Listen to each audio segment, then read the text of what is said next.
de hoy es que vamos a terminar un poco la atención y luego vamos a empezar con un proceso. Entonces, ¿qué hemos hablado? Básicamente nosotros decimos que el cerebro humano, voy a traer una lámina,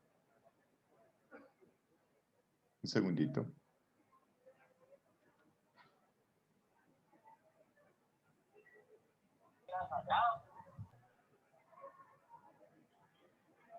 Bueno, digamos que nosotros hemos visto que en el cerebro humano tenemos, digamos que cada parte del cerebro tiene una función. Voy a repetir cosas que he dicho. Por ejemplo, la parte, primero que todo, el cerebro, para que la información llegue, o sea, le llegue al cerebro, debe estar en la primera condición y es que debe estar alerta, en estado de conciencia, alerta y en vigilia, o sea, debe estar despierto, que significa estado de conciencia, debe estar alerta, es decir, que debe tener el sistema SARA, que ahorita lo voy a explicar, y debe obviamente estar en vigilia, es decir, todos sus sistemas deben estar funcionando. Si yo estoy en somnolencia o estoy dormido, pues obviamente mi cerebro no va a percibir información. El cerebro, entonces, literalmente hace lo siguiente. Primero que todo, necesita una información de llegada al cerebro, y esa información de llegada se llama vía aferente, ¿se acuerdan? O sensitiva o ascendente. Esa información de llegada, pues obviamente llega por los ojos, aquí vamos a tener, digamos, los ojos, aquí el oído, o está aquí la piel. Es decir, la información que llega al cerebro, pues llega por diferentes canales o sensores. Habrá un canal sensitivo a la luz, uno sonoro, uno táctil y uno de equilibrio, que son... Mirley, por favor, ¿puedes apagar tu micrófono, por favor? Mirley. Ay, qué pena, profe. ¿Dónde estás? En un jardín infantil. Entonces, digamos que el En el cerebro... aeropuerto, profe. Uy, ¿en el aeropuerto te vas de viaje? Sí, llego a Bogotá apenas. ¿En serio? Y el Sí, sí. parcial es ahorita a las 6:30. Ay, no, profe, no, usted no dijo que para el miércoles o jueves. Así es la vida, es No. triste. Así es la vida. Bueno, entonces, digamos que nuestros... Apaga el micrófono, por favor, Mirley. Entonces, básicamente esos sensores que son de vía aferente, pues se distribuyen en lóbulos. Aquí tengo el lóbulo parietal, que es el encargado de la información somatosensorial, el lóbulo occipital, que es el encargado de la visión, y aquí tengo el lóbulo temporal, que es el encargado de la audición. Pero hay un espacio acá que se llama lóbulo parieto-temporoccipital, lóbulo parieto-temporoccipital, que se encarga, pues obviamente, de reunir la información, bueno, qué pena esa O, de reunir la información del lóbulo parietal, que es somatosensorial, del lóbulo temporal, que es auditivo, y del lóbulo occipital, que es visión. Y entonces, digamos, este lóbulo, que es como la unión de varias cosas, de varios lóbulos, permite la integración de la información, tanto visual, auditiva, táctil y espacial. Cuando ya el cerebro tiene funcionando, ya está despierto, alerta y en vigilia, empieza a recibir información sensorial, la interpreta. Entonces, el lóbulo occipital interpreta la información visual, el lóbulo parietal la información somatosensorial, el lóbulo temporal la información auditiva y el lóbulo temporal también la información espacial. Pero obviamente, para que llegue la información, para que llegue toda esta información, necesitamos cumplir un principio. Hagámoslo por acá. El principio es de atención, es decir, que hay unos elementos atencionales que nos permiten que la información llegue plenamente al cerebro. Hoy, ¿qué vamos a hacer? Hoy vamos a terminar de ver un poco la atención, pero vamos a ver el elemento fundamental. Entonces, toda la información de estado de conciencia, luego toda la información senso-perceptual, luego toda la atención, genera un movimiento. Y hoy vamos a ver no solamente la atención, sino cómo se generan ciertos movimientos que permiten todo lo que yo acabo de explicar, que permiten estar despierto, tener un elemento sensoperceptual, que tenga unos elementos atencionales, pero la parte motora le permite al cerebro orientar hacia la fuente, mirar las cosas, entenderlas. Entonces ahí veríamos otro proceso básico que sería el movimiento. Entonces hoy, en la primera hora, vamos a tratar de terminar atención, vamos a ver sus trastornos que se llaman procesia. Procesia es atención en latín, y luego vamos con praxia, que es la parte motora. Para entender un poco esto, pues entonces, me disculpan, voy a traer un Word. Para entender un poco más esto, voy a explicar paso a paso algunas cosas. Ah, se me olvidó borrar acá. Listo.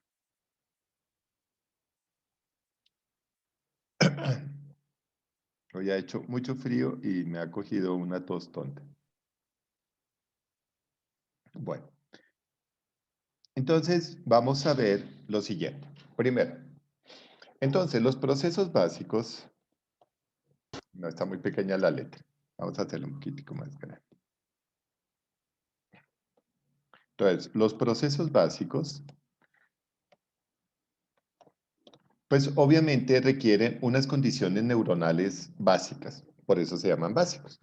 Nosotros habíamos visto que los procesos empiezan como siendo notia, que significa el mundo del reconocimiento, y en ese mundo del reconocimiento, pues obviamente está la visión, la audición, tacto y espacio. Pero imagínense, muchachos, que para que llegue a la notia, yo tengo que tener un primer componente que se llama estado de alerta. El cerebro debe tener un estado de alerta que se llama nivel de conciencia. Buenas tardes, Buenas profe. tardes, ¿cómo estás, Milena? Entonces se llama nivel de conciencia. ¿Qué es el nivel de conciencia? Que el cerebro esté alerta, disculpen la redundancia, alerta y en vigilia. ¿Quién pone al cerebro en alerta y en vigilia? Entonces lo pone un sistema que se llama SARA. ¿Ustedes se acuerdan de SARA? SARA se llama Sistema Activador, bueno, Sistema Ascendente mejor. No, voy a llamar, es que lo estoy pensando en inglés. Voy a llamarlo en español, me queda más fácil. Sistema Activador Reticular Ascendente. ¿Qué significa ese sistema? Por ejemplo, estamos dormidos y SARA activa todo el sistema, hace que la función cardiovascular aumente, que aumente la vasodilatación periférica, que aumente la frecuencia pulmonar, que circule más energía, o sea, más glucosa, y activa el cerebro. Lo pone en estado de alerta, es decir, yo veo, estoy despierto, puedo ver las cosas, tal, tal. SARA le permite entonces al sistema generar el segundo proceso, que significa sensopercepción. Entonces Sara le dice al sistema, listo, ya es capaz de entender lo que ve, lo que escucha, lo que siente. Entonces, esos sistemas sensoperceptuales se denominan notcias. Esas notcias entonces se clasifican en nocia visual, nocia auditiva, nocia táctil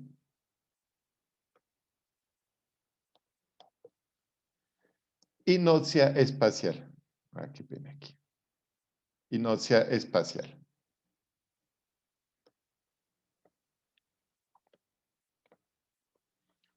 Entonces, esas notcias, entonces se interpretan en un lugar del cerebro. Entonces, por ejemplo, la nocia visual, estoy haciendo como un resumen de todo, pues para pasar a un tema importante. Entonces, por ejemplo, la nocia visual se lleva a cabo en el lóbulo occipital. Pero nosotros ya vimos que viene la luz, pasa por el ojo, entra a la retina, los conos y bastones, se manda por el nervio óptico, luego se forma el quiasma óptico, termina en el núcleo geniculado del tálamo, y ahorita vamos a ver por qué vuelvo a mencionar el tálamo, y luego se va al lóbulo occipital.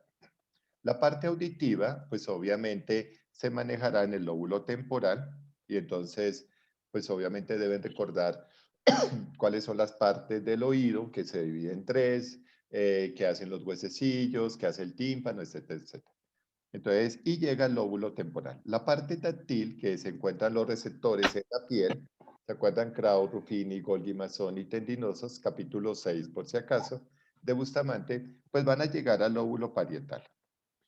Y la parte espacial, entonces se reúne en un lugar que se llama lóbulo, no sé si lo voy a escribir, lóbulo parieto, que integra información de la piel, parieto temporo, que reúne información auditiva, temporo occipital, que es la reunión de toda la información sensitiva, es decir, allí en el área parieto temporo occipital, bueno, ustedes la van a ver en neurología, se llama el área 39 y 40, giro angular y giro supramarginal, pues Y esa yo quise información, morir de California.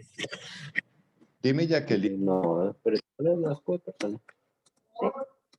Señor. Hola Jacqueline, tienes el micrófono abierto, gracias. Gracias, señorita Jacqueline. Entonces, en ese lóbulo, pues simplemente la información, tanto sensitiva de la piel, de la visión y de la parte temporal y espacial, se integra, se integra. Hasta ahí, pues obviamente uno dice, bueno, toda la información llegó al cerebro. Esa información que llega al cerebro, pues obviamente será una, como es de llegada, se llama aferente, ascendente o sensitiva. Y vimos que obviamente es vital. El cerebro gasta muchísimo espacio interpretando esta información. Utiliza tres grandes lóbulos. Ahorita vamos a ver en proporción, son lóbulos bastante significativos porque es información muy importante. Pero la información sensitiva genera o obliga a que el cerebro cumpla el tercer proceso, que sería la atención. Listo, entonces ahorita vamos a explicar la atención. La atención, pues obviamente lo que habíamos hablado es que cumple unos criterios.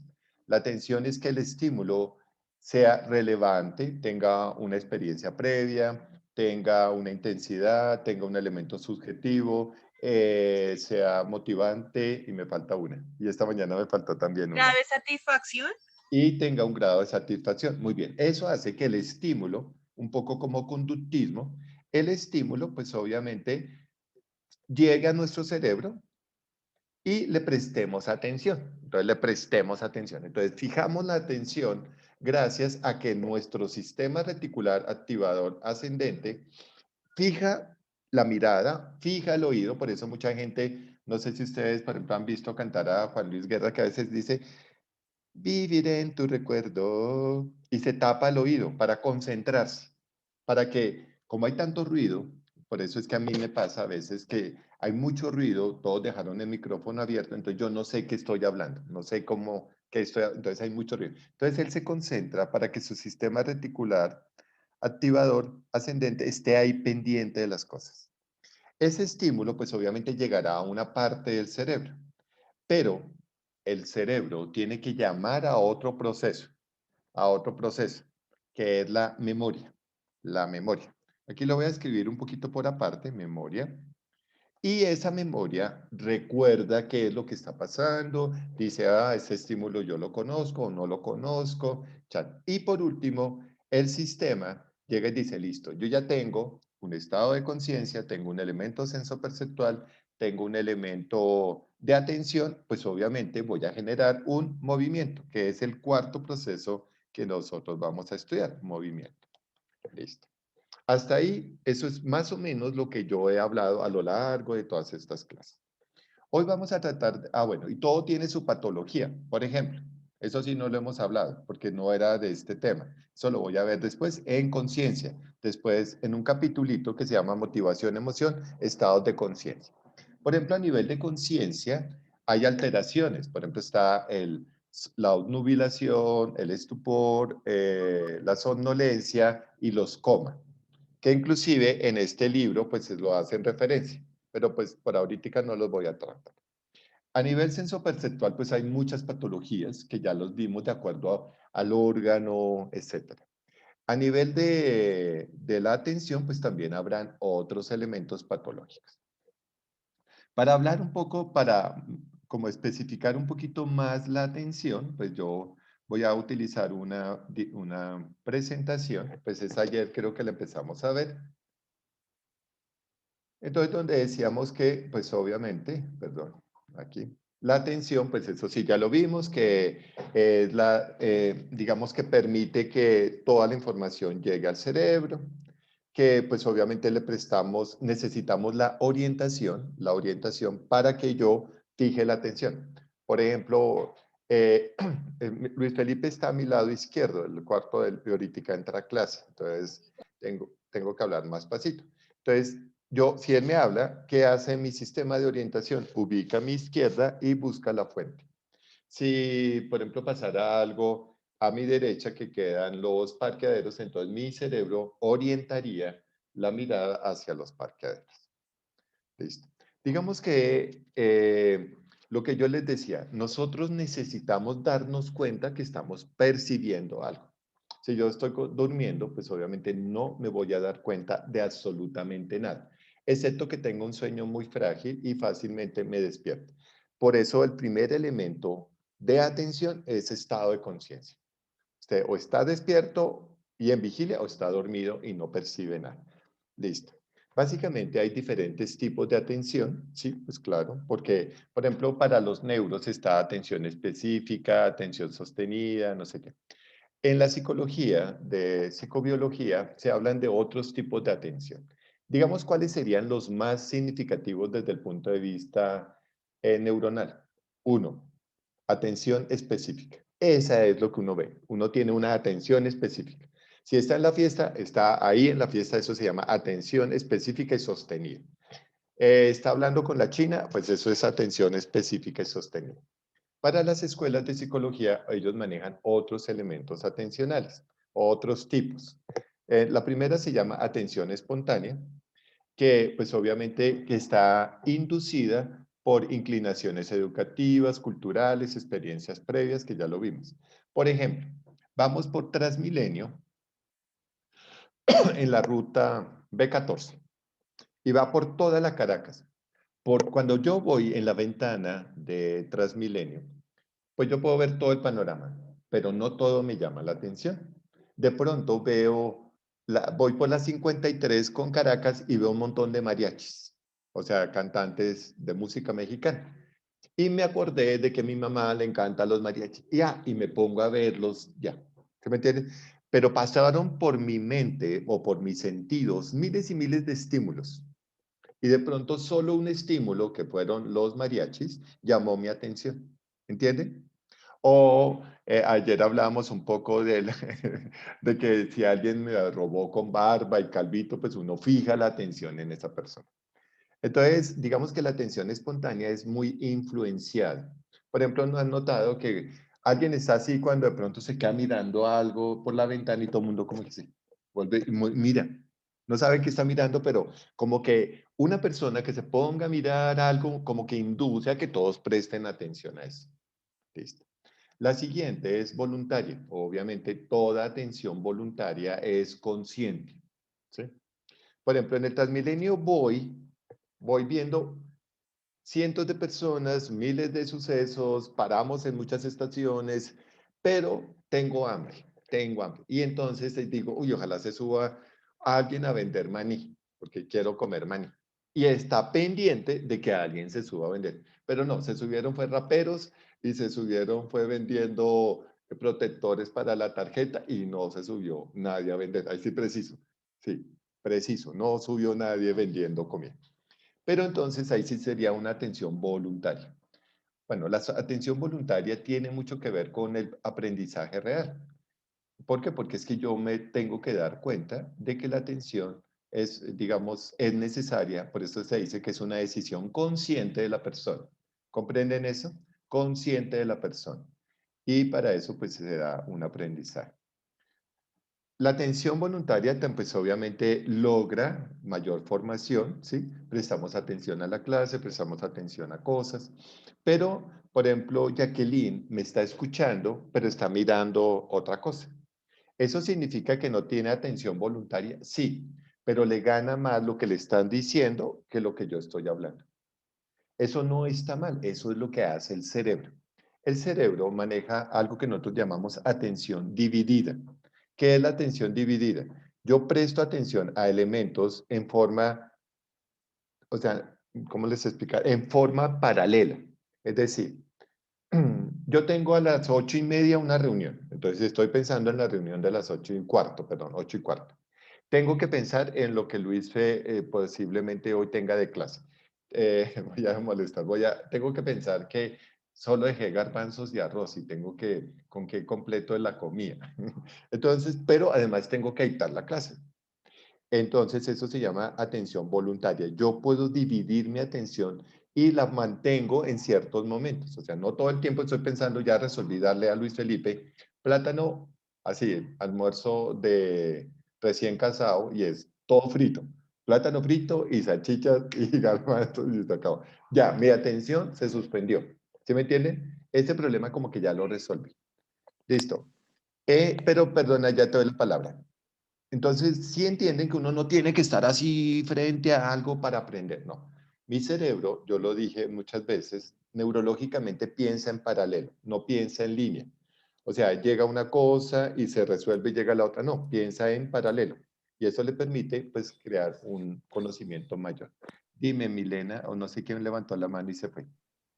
Yo, profe, yo. Dime. Es decir, digamos que tú estás hablando así por teléfono y digamos, entra alguien y tú automáticamente dices, tengo que entregarle algo, pero sigues en la conversación. Exacto, eso es atención voluntaria. ¿Sí ves? Tu cerebro es capaz de resolver eso. Hay cerebros que son incapaces de terminar, o sea, de hacer simultáneamente varias tareas. Por ejemplo, es un absurdo, me disculpan las señoritas, o sea, es una equivocación pensar que las mujeres sí pueden hacer varias tareas al tiempo.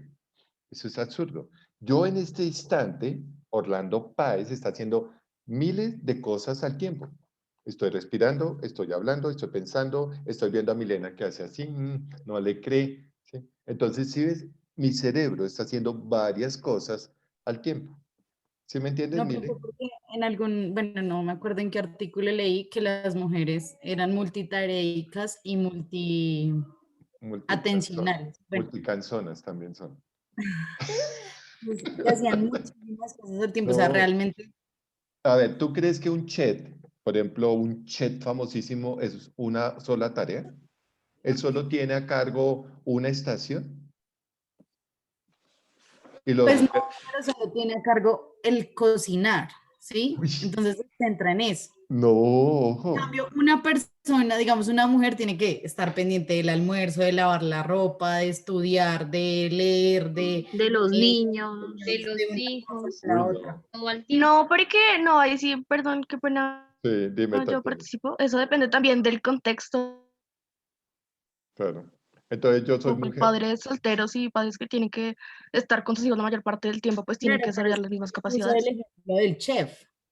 No, por eso el chef Solo una tiene que tarea. tener... No. ¿Tú crees que cocinar para 200 personas es una única tarea? Son muchas tareas en una. A Claro, lo que voy es que solo muchísimo. está centrado en una cosa, en que tiene que No, cocinar para 1000 o solo no, 3 uy, personas. No, el chef tiene no. muchas cosas que hacer, Claro. muchas. Listo, voy a ponértelo así. ¿Tú has cogido un provisional? El bus del provisional, pues un provisional es un bus, bueno, Mile la recogen siempre el Uber.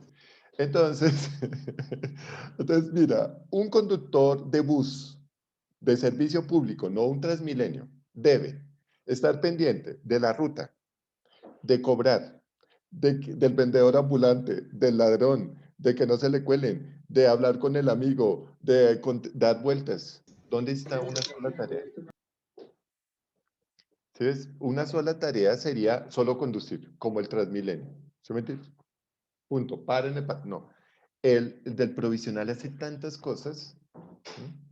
Piensa una cosa, Mile. Es que no, un cirujano.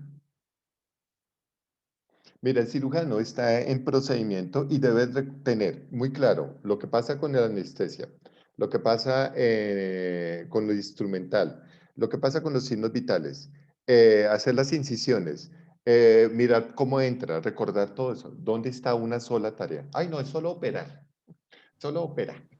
O No, un maestro, un profesor, un el profesor que de está primaria, pendiente de todo. de escribir en el tablero, de los niños que están en la mesa, de que no se golpeen, de que si el niño se acuerda al lápiz ayudarle, que si está con las tijeras, no, son 20 niños y Listo. tiene que estar con Vamos a... todo. Milena está tan negativa que hasta se mira solo las uñas. Dice, "Ay, Profe, que Milena". Milena le baje 2 rayitas a su feminismo.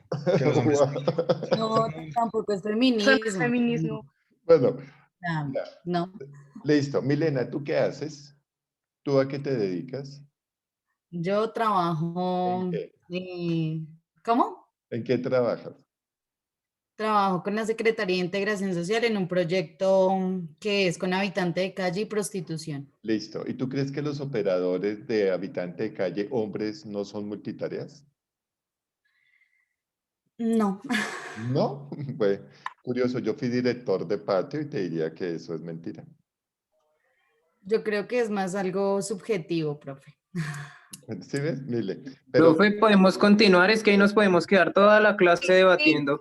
bueno, pero Sí, digamos por que favor. lo interesante es que definitivamente sí tenemos una atención dividida, que no nos indica que tengamos una atención dispersa. Eso sí, para todos quedó claro. O sea, yo debo dividir mi atención en miles de cosas. Digamos que los elementos de pensar que solo ciertos cerebros pueden hacer ciertas cosas es muy complicado. Mira, de pronto, para cerrar un poquito esto, cuando yo tengo en la mesa de disección un cerebro, no puedo saber ni si es de hombre o de mujer, qué edad tiene, nada. La configuración del cerebro depende del entrenamiento. ¿Sí me entienden? O sea, yo conozco, mujeres con unas habilidades matemáticas, las cosas más violentas. Listo. Conozco hombres con habilidades matemáticas tenas, pero también conozco mujeres sin habilidades y hombres sin habilidades. ¿Sí? No fueron entrenados para eso. De mi curso de neuro, muchos no diagnostican tan rápido como diagnosticamos 2 o 3. No sé si me entienden. Entonces, la atención, ojo que lo que voy a decir es, se puede moldear. Yo puedo moldear la atención. Por ejemplo, imagínate un catador de café. Tiene que tener muy claros los elementos atencionales. Si él no pierde el contacto con el café, me puede decir la acidez, la variedad, etcétera, etcétera. ¿Cómo? Porque se entrenó. ¿Sí me entienden? Se entrenó. Entonces la atención voluntaria se entrena. Y por eso, al entrenarlo, pues nosotros recibimos capacitación desde el colegio para eso. Hay una atención pasiva involuntaria, que es lo que yo les decía, o sea, pasan muchísimos elementos por mis sensores, pero solo uno me interrumpió o me llamó la atención o porque estaba pasiva, o sea, y entonces hay un proceso que se llama proceso de adaptación. A medida que, por ejemplo, pasa un estímulo y suena y suena y suena con el tiempo, pues yo lo voy a olvidar y no parece, o sea, no lo olvido, no es que le quite la atención, sino que ya ni lo escucho, pese a que sigue el ruido, ya no se escucha. Muy bien. La atención espontánea adquirida, pues obviamente yo tengo unos juegos, no sé si ustedes, ayer lo vimos buscando a Javier, ¿se acuerdan? Esos juegos pues obviamente hacen que uno genere atención espontánea adquirida muy rápido. Yo veo a veces juegos y yo, ya sé la respuesta. Es como si algo de mi atención, ¡fum!, ya entendiera cuál es la respuesta. Hoy vamos a jugar un poco con esos elementos y vamos a hacer pruebas virtuales sobre la atención y se adquiere, o sea, obviamente cuando yo recibí formación en microscopía, pues fui entrenado para una atención espontánea adquirida. Yo veo el microscopio y enfoco y se acabó. Muy bien. Las condiciones, pues obviamente de la atención, pues depende cómo nuestro cerebro dirige los elementos de atención. Y aquí viene un famoso, se llama potencial de estímulo. Voy a traer una de las pruebas neurológicas más famosas que se llama el síndrome, la prueba de Stroop.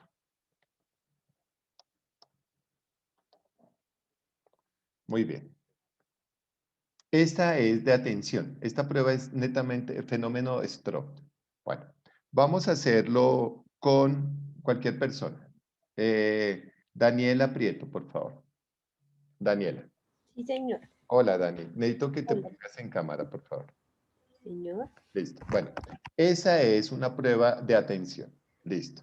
Por favor, solo Daniela. Después lo puedo hacer con cualquier otro, pero solo Daniela. ¿Listo? Daniela, el fenómeno Stroh consiste en que tú debes decirme de qué color está el relleno de la palabra, del color de relleno. ¿Listo? Y vas a leer de arriba, de izquierda a derecha, de arriba hacia abajo. Empieza. ¿De izquierda a derecha? Sí, o sea, empiezas En con este la caso palabra sería, azul, pero es el relleno, empieza. sí, sería verde, rojo, azul, amarillo. Entonces, amarillo, perdón, azul, amarillo, rojo, verde. El otro sería amarillo, azul, verde, rojo. El otro sería rojo, perdón, azul, rojo, verde y amarillo. Listo, muy bien. Ese sería el fenómeno Stroh. Entonces, la atención, por más, mira lo que le pasó a Daniela, por más de que se estuviera concentrando, hay una contaminación del nombre que tú ves versus el color de relleno. Listo, muy bien. Vamos a hacerlo con otra persona. Listo. Vamos, por favor, a Alejandro. Por favor, Alejandro. ¿Listo, Alejandro? Ocampo. Sí, Listo. profe, ya. Listo, empecemos. Lo mismo, como ¿Enciendo la Daniel. cámara o no hay necesidad? Bueno, pues sí, enciéndela, para que no me hagas trompa. Está Empieza. bien. Igual que el ejercicio que hizo Daniela, Sí, ¿verdad? sí. Es el relleno, el color de relleno. Empieza. Listo. Ok, va. Amarillo, azul, verde, negro, rojo, negro, naranja, amarillo, azul, morado, rojo, verde, amarillo, naranja, azul, morado, azul, negro, negro, rojo, verde, rojo, morado, naranja, azul, verde, verde, amarillo, morado. Listo, muy bien. Es eso. Entonces, él dijo naranja, pues nosotros lo veíamos más de otro color, pero no importa. Ese es el fenómeno Stroh. El fenómeno Stroh mide los elementos de atención. Al principio, Daniela, le fue más fácil. Si yo le pusiera otro ejercicio a otra persona, acá, ¿sí? Y voy a llamar a otra persona, ya ustedes lo han hecho más fácil. Nata Rojas. Nata, listo. Lo mismo, empieza. Ya sabes qué es la tarea. Verde, rojo, azul, amarillo, azul, negro, rojo, azul, verde, negro, rojo, amarillo, verde, azul, negro, azul, rojo, verde. Listo, muy bien. Ese es el fenómeno Stroh. El fenómeno Stroh nos permite evaluar atención. Entonces, cuando ustedes quieran evaluar atención espontánea, aplican el test de efecto Stroh. Es muy fácil, ¿sí? O tarea de Stroh. No es más. Esa es la primera forma de evaluar atención. ¿Listo? Muy bien. Vamos a seguir acá. ¿Todos lo entendieron? Ahora, uno mide qué tanto el paciente se está equivocando. Pues para eso uno sabe. Por ejemplo, Daniela se equivocó más veces que ay, se me olvidó el nombre del compañero que participó. Y Nata se equivocó, no, solo creo que se equivocó una vez. Entonces, ese es el fenómeno Stroh. Listo. Vamos a seguir. ¿Hasta aquí me entendieron, muchachos? Entonces, es el potencial de estímulo. O sea, las palabras contaminan mucho más fácil al paciente. O sea, se contamina rapidísimo. Por ejemplo, si yo digo aquí negro, no sé si están viendo el movimiento del cursor, acá negro en la roja, pues obviamente porque se contaminó el potencial de estímulo, es más fácil leer que decir el color de relleno. Sí, uno se deja llevar por las letras, o sea, el nombre, por ejemplo, naranja, negro, naranja, azul, porque se contamina más fácil. Listo, eso es potencial del estímulo. Obviamente, se presta más atención cuando no hay tantos cambios. Por ejemplo, ayer se acuerda que veíamos la Fórmula 1. Los cambios son muy rápidos, muy rápidos. pero ¿a qué se le prestaría mucha más atención? ¿A un partido de tenis o a una jugada de ajedrez, a una partida de ajedrez? ¿Dónde hay mayor atención? Pues obviamente en la partida de ajedrez. ¿Por qué? Porque los movimientos son muy cortos. Y entonces uno fija la mirada al cuadro. Mientras que si yo estoy viendo un partido de tenis, tengo que fijar la mirada a toda una cancha. ¿Sí me están entendiendo? Entonces, obviamente, la atención depende también de que no tenga tantos cambios. Porque si tiene muchísimos cambios, pues yo me voy a confundir y eso pues cambia los niveles atencionales.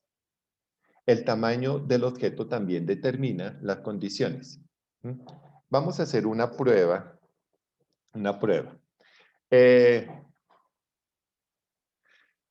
Cada uno va a escribir cuántos pisos, cada uno va a escribir, por favor. ¿Cuántos pisos tiene la Torre Colpatria? ¿Cuántos pisos tiene la Torre Colpatria? Versus cuántos pisos tiene el edificio Bacatá.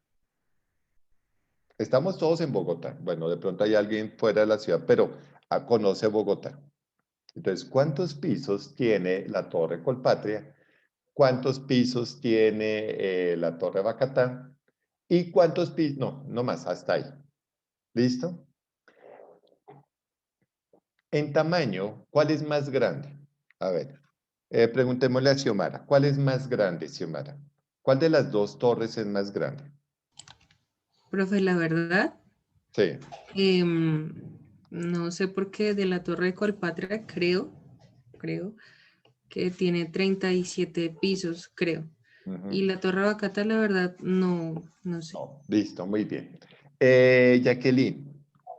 Profe, la Bacata es la más grande que hay en Bien. Colombia, Listo. porque pasa al Coltejer Sí, de claro. Medellín. La Torre Bacatá es el edificio más alto de Bogotá. No Y es la tiene torre. 67 pisos. El Colpatria tiene 50. Exacto, la Torre Bacatá tiene 67 pisos. Pero mira lo curioso, o sea, todos nos vendieron la idea, o sea, siempre nos vendieron la idea que la torre más alta se llamaba Colpatria, siempre. Y entonces siempre era eso. Pero el Hotel Bacatá se transformó en la Torre Bacatá, que es el edificio más alto de Colombia. Entonces, miren que uno cree prestar atención a ciertos detalles de acuerdo al tamaño. ¿En dónde está ubicado el edificio que tiene una curva? Cada uno va a escribir en dónde en Bogotá está ubicado el edificio que tiene una curva, tiene una fachada curva. Y va de menor a mayor la curva. Ah, sí. ¿El atrio? Cada uno va a pensar. Miren que son de tamaño, o sea, ustedes han viajado por el centro de la ciudad cientos de veces. ¿Sí me comprenden? Y hay cosas que nos llaman poderosamente la atención y otras no nos llaman la atención. Una de las condiciones es del tamaño. Ese edificio que tiene una curvatura está ¿en dónde? ¿Quién recuerda en qué ubicación está ese edificio? No, pero es con 26, ¿no, profe? Con calle 26. 26, ¿no? Calle Décima 26. con 26, muy bien. Se llama el tobogán, profe. Listo, perfecto. ¿Entienden? Entonces, hemos pasado por miles de veces por ese lugar, pero nunca nos habíamos fijado de esos detalles, así sean de gran tamaño. Entonces, la atención, pues obviamente está delimitada por los elementos de tamaño. Listo. Muy bien. La repetición del estímulo, pues obviamente genera unos elementos atencionales diferentes.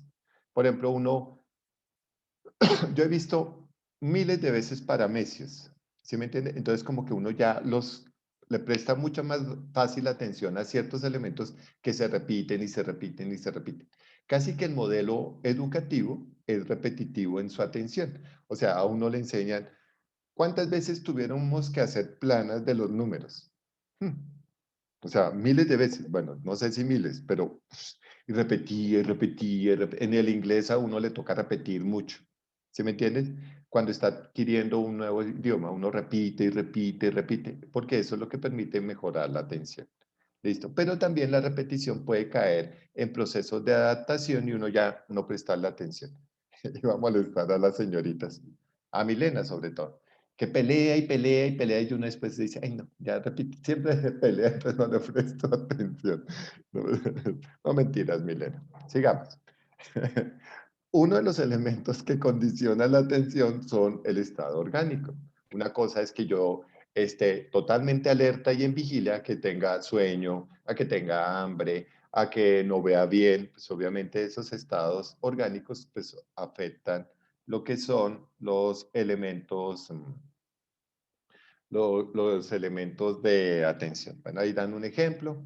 O sea, pues obviamente si estoy en el supermercado y tengo hambre, pues obviamente compraré un mayor número de alimentos.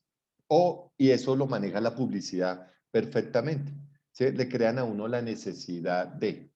Por ejemplo, Luis, hubo una temporada que solo le gustaban las galletas Fiesta, Festival. Listo. Pero después le gustaban solo las Oreo. Y después le gustaban las wafer, no sé qué. Terminó con glasitas. O sea, él ha pasado por todo el espectro de galletas. ¿Sí? Y lo curioso es que un día yo fui a D1 y habían unas galletas que parecían Oreo, pero no eran Oreo y eran re baratas. Si el Oreo vale 6.500 pesos el paquete de 12, no sé, bueno. Estas costaban 3.000 pesos y yo se las traje y las saqué del paquete y se las dejé ahí. Eran azules con franja blanca. Y él dijo, ay, tan ricas estas Oreo. Ni siquiera se dio cuenta que tenían otro nombre. ¿Sí me comprenden?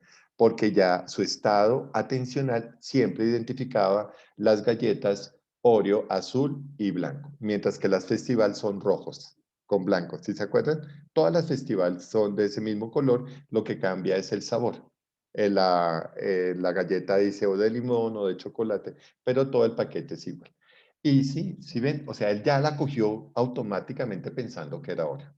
Pero, pues obviamente lo engañé con sus elementos atencionales. Muy bien. Obviamente otro elemento que inclusive ya lo habíamos visto es el interés que tenemos por el objeto a prestarle atención. ¿Sí? Listo. La sugestión social, que ya también lo habíamos manejado, o sea, los elementos subjetivos y los de satisfacción social, pues, obviamente son unos elementos importantes en la atención. Y aquí, pues obviamente también tiene que ver el curso del pensamiento. No es lo mismo, yo no le presto atención a lo mismo porque mi pensamiento es otro. O sea, si me bajo a tener 20 años, yo prestaría atención a algunos elementos. Ahora le presto atención a otros elementos. ¿Sí me comprenden? ¿Por qué? Porque mi pensamiento evolucionó. Bueno, tengo otro tipo de percepción. Listo. Entonces, obviamente, el del curso del pensamiento, pues la atención se fija, se generan unos estímulos y obviamente la atención permite que se mantenga por mucho tiempo. A medida que yo desarrollo mi pensamiento, mi atención debe ser más sostenida. Si usted tiene, por ejemplo, Nilsson, tiene 48 años, yo espero que su atención sea mejor que si tuviera 5 años. El niño de 5 años pues va a tener unos periodos de atención muy cortos, mientras que a los 48 espero que se aguante una conferencia de 2 horas. ¿Sí? ¿Por qué? Porque es su A desarrollo. los 48, A los a los 38. 48 uno sienta cabeza. Exacto, sienta cabeza, pues no, todavía no, mano, te le queda mucho tiempo para sentar cabeza. Entonces, listo, muy bien. Digamos que esos elementos de atención, pues ahora vamos a ver, y este capítulo voy a parar ahí, porque todavía no vamos a ver los elementos motivacionales y de las emociones. Pero ahora vamos a ver el proceso que sigue. Entonces, me va a salir un momentico de ahí, voy a entrar de nuevo a un Word. Y acá, pues obviamente, voy a hablar de algunos elementos que yo les pedí el favor que repasar. Entonces, bueno, ya vimos que la atención es manejada por una parte en la neurología. O sea, neurológicamente, la atención es manejada por el diencéfalo. ¿Qué significa tálamo hipotálamo? Que es el capítulo 18 de su Bustamante. Pues yo no voy a profundizar mucho, pero sí voy a hablar de cosas interesantes. Entonces, el tálamo es el núcleo más grande que tiene el cerebro, es gigantesco, y se llama estación reguladora. Como es la estación reguladora, toda la información sensorial para en el tálamo.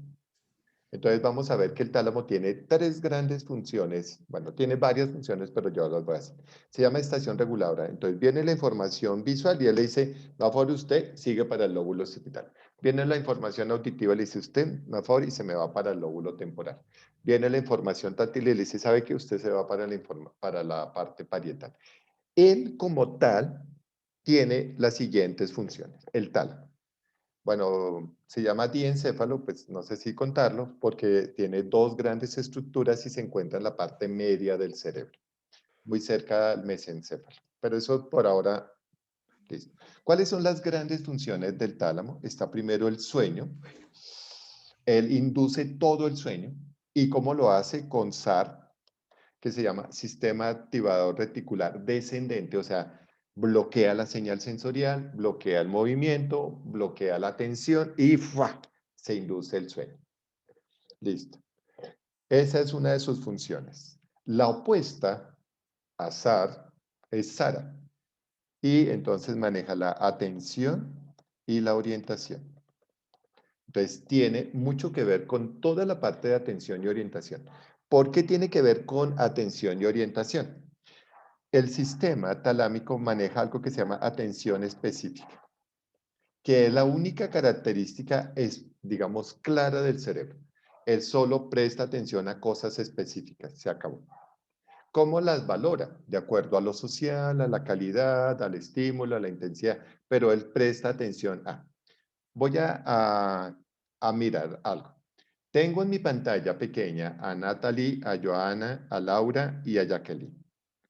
Yo estoy escribiendo, pero mi rabillo del ojo dice, oye, quiero saber qué está haciendo Joana. Entonces, que tiene el lápiz acá, a la otra se fue de paseo, Jacqueline salió corriendo y cuando vio que la llamé, entonces ahí sí corrió a la cámara. Eso es atención específica. Mantengo mi visión en lo que estoy escribiendo del Word, pero mi rabillo del ojo está viéndolas a las 4. ¿Entienden eso? Como hay atención específica, solo neurológicamente hablamos de un síndrome, una patología clásica que se llama síndrome de inatención específica.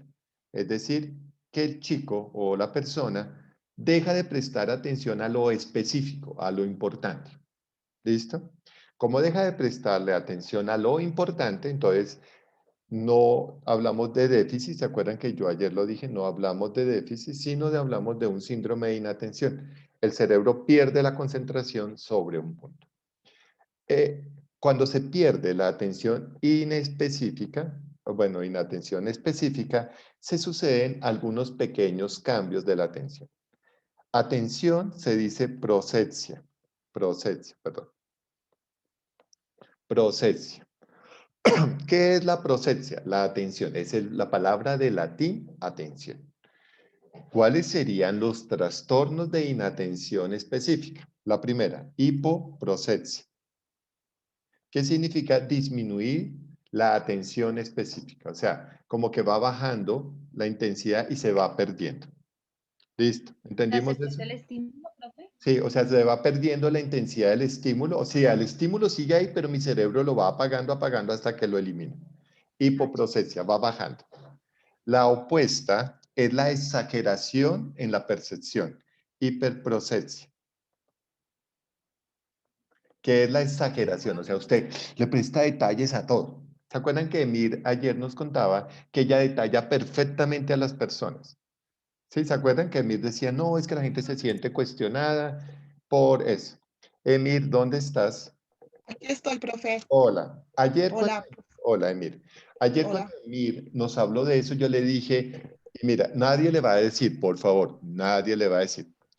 Cuando yo ayer, Emir me estaba y yo molesté a Emir diciéndole, como tú detallas tanto a las personas, dime el color del marco de las gafas de Alexandra. Nadie le va a decir, por favor, Emir, ¿de qué color son las monturas o el marco de las gafas de Alexandra? Ayer lo dijimos. Negro y verde, profe. Muy bien. Eso es claro, o sea, ¿por qué? Porque a ella generó una fijación de la atención y recuerda que yo la molesté por este tema. ¿Sí me están entendiendo? O sea, la hiperprocesia es que ella empieza a recordar más detalles. ¿Por qué? Porque yo la estoy molestando. Esa sería la hiperprocesia. Dime, Cindy. Profe, yo tengo una pregunta. Cuando yo leía sobre la hiperprosexia, pues decía que capta todo alrededor, pero no se centra en una sola cosa. Por eso, ¿sí? porque es así, todo así, ¿sí me entiendes? O sea, es hiper, o sea, él dice percibir muchas cosas, pero no se fija en nada específico. ¿Sí me estás entendiendo? Sí. Por eso decíamos que Emir, ella me decía que detallaba perfectamente las cosas, pero realmente no le presta atención a las cosas. ¿Sí? Ah, ok, una cosa es detallar y otra cosa es prestar atención. Ah, ok, en eso era lo que estaba confundida. Y decía también que cuando eso, pues pasa cuando es el consumo de drogas estimulantes Claro, por o eso se ataques de llama pánicos y delirios. psicoactivos, porque activa los procesos atencionales. ¿Sí? Está muy relacionado con el cambio del pensamiento, o sea, cuando tú tienes una hiperprocesia es porque estás haciendo alucinaciones, ilusiones, que son trastornos de las percepciones. ¿Sí? Listo. Otra era la aprocesia, que ya es la ausencia en la fijación de atención. Y ese chico literalmente hace esto. Como un retardo mental. Un retardo mental severo o profundo tiene aprocesia. No fija para nada su atención en nada, en nada. Por ejemplo, un chino fija la atención en un juego, en un video, pero el niño con aprocesia o un adulto con aprocesia literalmente no tiene percepción, por lo tanto no tiene atención. O sea, ausencia total de la atención. Y hay otra patología que se llama perseveración. Y es que, por ejemplo, mira lo siguiente. Estoy pensando un ejemplo.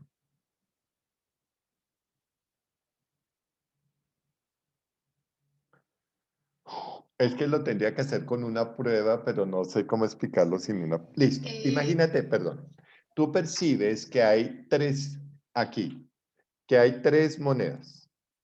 Dos monedas, perdón. Es que no alcancé a coger la otra. Dos monedas. Tú perseveras diciendo, yo vi 17 monedas. Y uno dice, pero ¿cómo? Sí vio monedas, pero perseveró, su cerebro pensó haber visto 15 monedas, pero solo habían dos monedas. ¿Sí me comprende? Persevera, como que exagera y uno dice, no, pero solo habían dos, pero él percibió, o sea, su atención hizo que viera 17 monedas. Hay dos chicos que me van a preguntar, un segundito. Cindy, o se quedó arriba la mano, ayer le pasó lo mismo. No, profe, yo sí te iba a preguntar bueno, algo. dime. Es que Y luego imagínate, Daniela. hubo en algún momento un niño en la clase que él leía lo que estaba en el tablero y en el momento en que hacía el recorrido del tablero al cuaderno ya se le olvidaba que escribía. Entonces, ¿Qué era lo que tenía que escribir?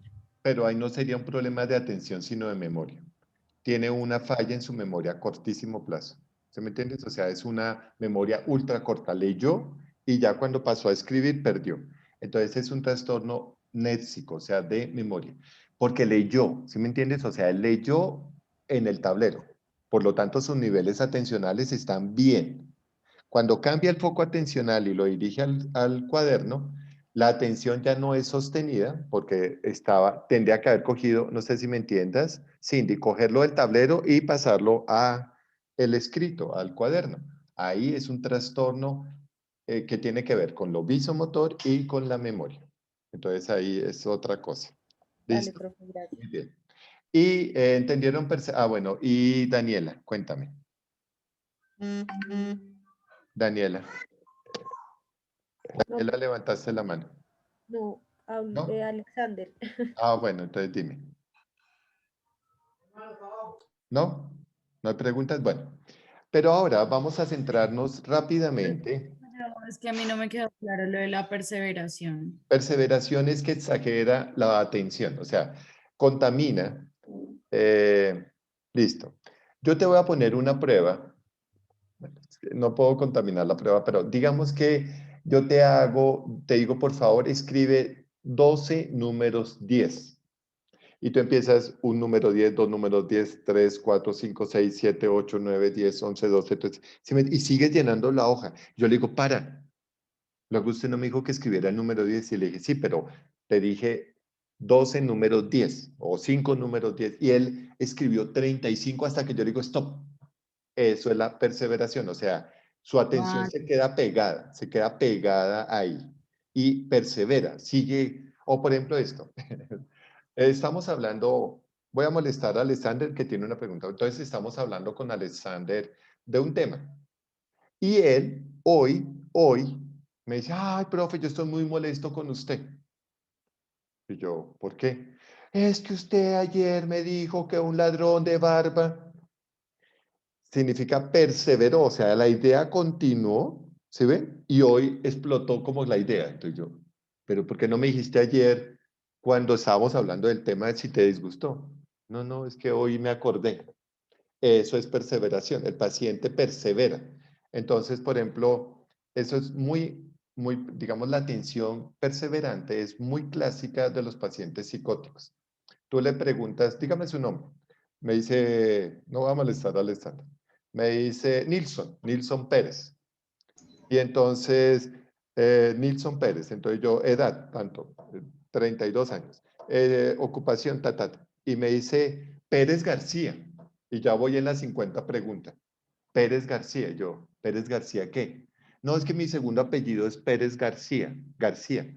Y yo, bueno, listo. Y yo escribo arriba Pérez García. Y después me dice, es que es el apellido de mi mamá. Pues sí, yo sé que es el segundo apellido, es el de su mamá. Y perseveró.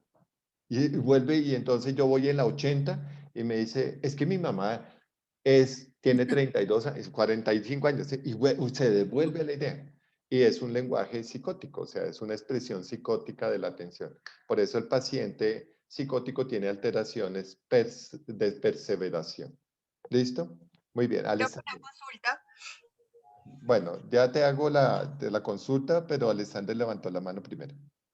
Profe, esos chiquitos como en el autismo que no se fijan como en un estímulo, o sea, ahí tendrían la aproxexia, ¿sería? Ahí sería aproxexia, muy bien. Pero ahí ya tú te vas diferente en el autismo. En el autismo, obviamente, su problema neurológico es muy fuerte y entonces, por ejemplo, yo no puedo decir que un niño, por ejemplo, el niño de la película El octavo día tenía hiperproxexia o aproxexia, no, lo que tiene es un retardo mental y de ahí para abajo tiene una alteración en conciencia, una alteración en el lenguaje, una alteración sensoperceptual, una tensión motora, ¿sí me entiendes?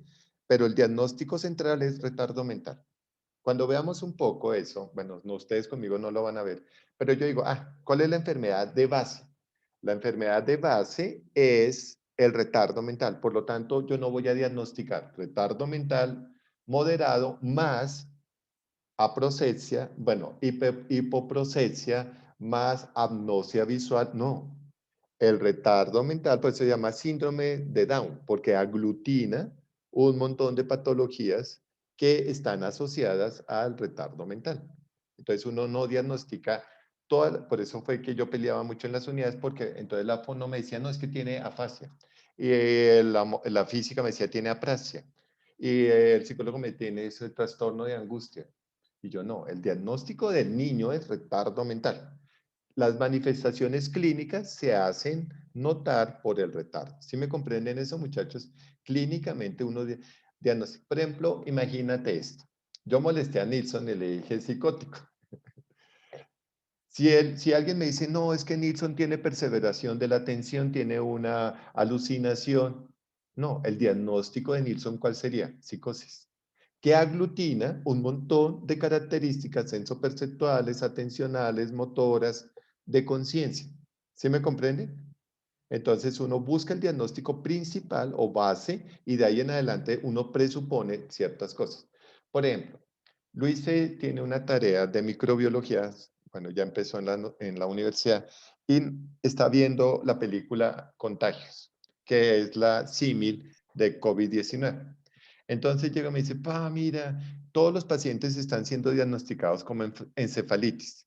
La encefalitis es una infección al cerebro. Por lo tanto, como es encefalitis, tiene cuadro febril, pérdida de conciencia, ¿sí me entiende? Entonces me dijo, ¿cuáles son los síntomas? Y yo, de la encefalitis son estos, fiebre, pérdida de conciencia, malestar genera, ¿Cuál es la enfermedad de base? Encefalitis. ¿Entendieron eso, muchachos? El virus que está reportado en la película es una encefalitis. Y los síntomas de esa encefalitis son tos, fiebre, diarrea, no sé qué. Por eso, cuando vean eso, será los signos y los síntomas, que son dos cosas diferentes. Muy bien. Profe. Dime, ahora sí, bueno, dime, Lady.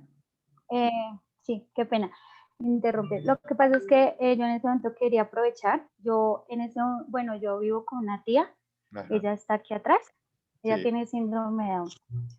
Entonces resulta que yo he notado que tiene como, digamos que estos ejemplos de atención, ella los ha tenido, o sea, no es una atención desorientada siempre, sino ella, digamos, siempre cuando se enfoca en algo, ella presta mucha atención en algo que le llama mucho la atención, ¿sí? O muchas veces pues está hablándole uno algo en serio y pues ella como que si no le llama la atención, no es de su interés, pues entonces no presta mucha atención en Claro. eso.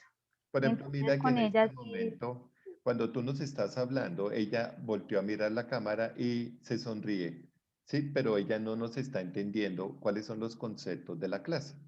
Pues nos ve, ¿sí me entiendes? O sea, ella nos ve y nos escucha, ¿sí?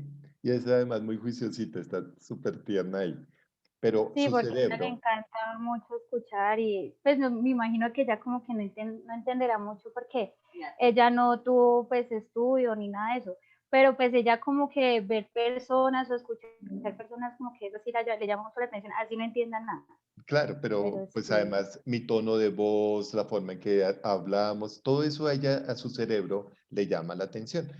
Pero mira lo interesante, puede vernos, pero no comprendernos, ¿sí?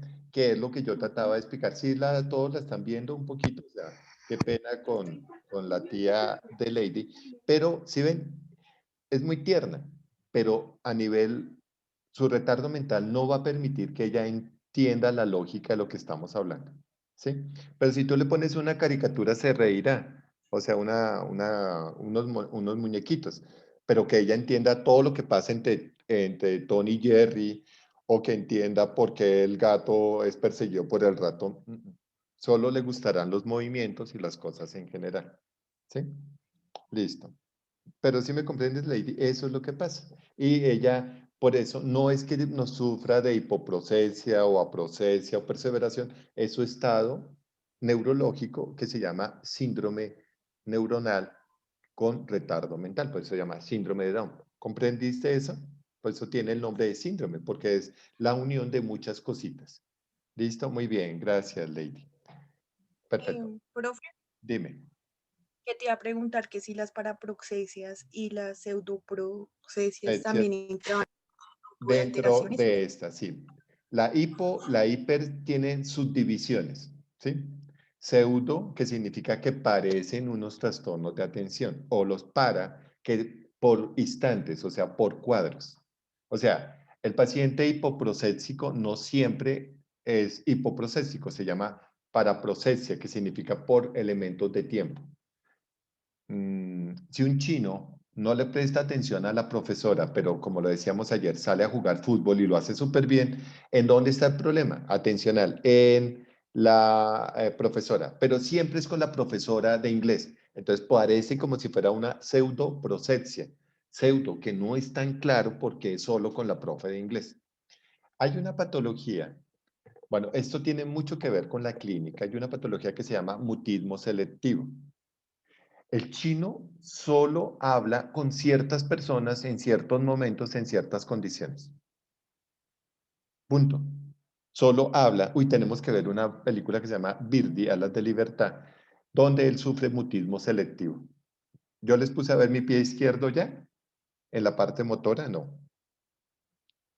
Sí, señor. Ya la tenemos para ver, está pendiente. Profe, Eso es para ver este fin de semana. Listo, muy Ayer bien. nos indicaste. Listo, perfecto. Entonces, vamos después a ver en otro proceso de psicobiología la película Alas de Libertad. Y hay alucinaciones, ilusiones, trastornos del mutismo, trastornos de la atención. Es una película muy linda, pero eso la vamos a ver después. Listo. Entonces ya vimos la atención. Ahora vamos a tener que entrar al otro componente que hoy tenemos que ya perdón, el cuarto, que es praxia, que significa movimiento. Entonces, el cerebro va a desarrollar un movimiento porque toda sensación conlleva a un movimiento. Perdemos la sensación, perdemos el movimiento. Entonces, el movimiento, pues obviamente es la ejecución de lo que el cerebro está pensando. Esa vía se llama vía eferente, que significa que va del cerebro hacia el músculo, hacia el músculo. ¿Se acuerdan que tiene varios nombres? Se llama vía eferente, vía motora o vía descendente. Listo. Entonces es la señal que manda el cerebro hacia los músculos, que sería el proceso básico que complementaría la conciencia, la sensopercepción, la atención. Entonces el cuarto componente que como que aglutina este proceso se llama movimiento. El movimiento se lleva a cabo en el lóbulo frontal. En el lóbulo frontal. En el lóbulo, ahí se realiza el movimiento. Y baja, no entra al tálamo, esa función no es talámica, no es tan talámica, aunque sí tiene algunos elementos del tálamo. Pero baja derecho por la vía, se llaman vías piramidales, pero pues no los quiero comprometer, como que congestionar con ese nombre, pero se llaman las vías piramidales. Perdón, un momentico. Y extrapiramidal. Listo, que son respuestas motoras. Entonces, por ejemplo, la vía piramidal permite que yo maneje las manos, que permite que escriba, que permite que haga miles de cosas. Rápidamente, pues no tan rápido. Bueno, si no alcanzamos a ver las pruebas escritas, sino las virtuales, pues las hacemos y mañana seguimos con eso. Voy a colocarles unas diapositivas para entender eso. Ustedes pueden ver la vía motora en su libro, capítulo 4, el músculo, capítulo 4. Por favor, todos los que tengan... Nilsson, por favor, ¿tú me puedes colocar capítulo 4? Por favor, ya te dejo compartir. Listo, profe. Capítulo 4, lámina 4.12. Yo ya tengo qué lámina necesito. Bueno, entonces vamos a empezar a explicar el músculo. Digamos que para entender el músculo, entonces el músculo es un poco fácil de explicar, es muy sencillo. Mientras que Nilsson me hace el favor, voy a traer un video. ¿Ya estás compartiendo, Nilsson? Ahora sí. ¿Dejo de compartir, profe? O... No, compárteme, por favor. 4.12 me dijo, ¿cierto? Sí, bájalo. Más.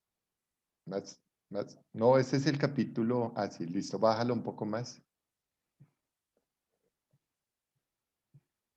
Contracción, listo, más. Listo, ahí, stop. Listo, muy bien. Digamos que el músculo es muy fácil de explicar. Lo voy a tratar de explicar así. Observan ustedes mis manos. Listo, hay filamentos que se acercan y el músculo contrae. O se alejan y el músculo se relaja. Cuando viene el impulso nervioso, el músculo se va hacia el centro, o sea, las fibras de mi mano se van hacia el centro y se llama contracción. Cuando pasa el estímulo nervioso, se separan las vías y se llama relajación. En teoría, eso es lo único que hace el músculo estriado. El músculo estriado significa que tiene estrías o unas bandas, que son la zona I, bueno, unas bandas. Entonces, el músculo, ustedes observan que en la lámina que nos compartió Nilsson hay unas fibras que se llaman miosina, y otras que se llaman actina. Por favor, Nilsson, listo, miosina y actina, muy bien. Miosina significa fibra del músculo. Mio en latín, músculo. Mio, músculo. Por eso uno dice miocardio. Fibras o músculo del corazón, miocardio. Entonces, mio significa músculo. Por ejemplo, una electromiografía, un examen eléctrico al músculo. Electromiografía. Una, a ver, ¿qué más? Estoy buscando un nombre clínico. No, esta es una polineuropatía, no me sirve. Una mialgia, que es una inflamación del músculo, mialgias. No se dice mioalgia, sino mialgias. Listo. Entonces, mio significa músculo. Entonces, la miosina, si ven que está en la mitad, estoy buscando mi celular. Listo. Bueno, ya lo he hecho. La miosina está fija en la mitad. La actina significa en latín movimiento. Actina, movimiento. Por eso acting out, o sea, que se mueve hacia afuera o va hacia afuera, el acting out. Algo que va hacia afuera. Entonces, actina, movimiento. Entonces, mira lo que sucede. La fibra de miosina, si la ven en la mitad, ¿qué hace? Entonces, por ejemplo, dice, entre el calcio. Bueno, el calcio está en el músculo, ahorita explico la otra parte. Entonces, la fibra de actina se mueve hacia el centro. ¿Sí vieron eso, muchachos? La fibra de actina se mueve hacia el centro porque hay un impulso nervioso. Se contrae el músculo. Cuando pasa la contracción, la fibra de actina se separa del centro.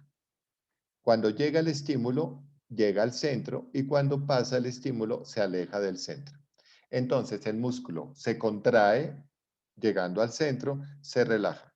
Se contrae, se relaja. Por eso el corazón literalmente hace esto. ¿Qué significa flexión? Bueno, sístole, diástole, sístole, diástole. Contrae, relaja, relaja, contrae, relaja, contrae, relaja, contrae.